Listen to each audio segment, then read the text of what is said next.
Hello বন্ধুরা, এই দেখো বসুয়ার বিলের এই ব্রিজের এখানে এসছি। একবার এসছিলাম, তখন প্রচুর জল ছিল, এখন অনেক জল কমে গেছে। তোমাদেরকে দেখাচ্ছি। এই দেখো ভ্যাসাল, এটা আমাদের আঞ্চলিক ভাষা, আর এটাকে ঢেকি জালও বলা হয়।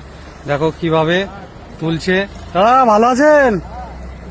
চিনতে পারছেন আমাকে?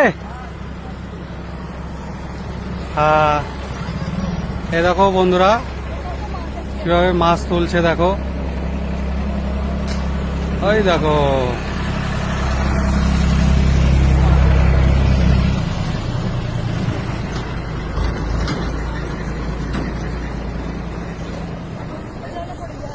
দেখো বন্ধুরা কিভাবে ঢেকি জাল পেতে মাছ তোলা হচ্ছে। দেখো এই নৌকাতেই থাকে। অনেক জল কমে গেছে।